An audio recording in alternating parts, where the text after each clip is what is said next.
everyone, very good evening. My name is Shreejamam. I am the teacher at Siddh Institute.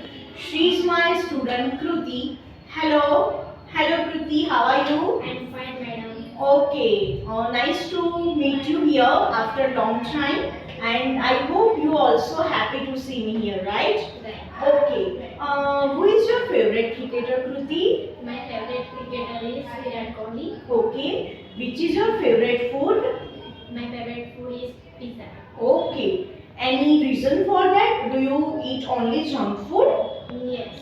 Only junk food? Yes. You eat only mostly junk food? Yes. So I just tell you it is not good for the health.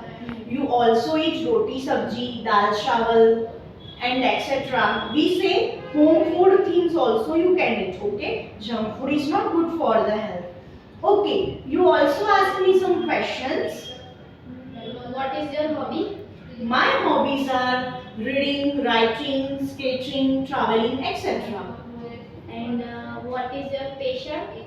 Passion. Okay, my passion is whatever I just do with my maturity. I just do with hardness. Simply I say मैं जो भी करती हूँ वो दिल से करती हूँ. It is my passion. Okay. And my passion is mainly teaching too. Yes. Which is your favorite color? My favorite color is black and blue. Okay, nice communication. Mine? Okay, it's purple. Okay, nice communication with you.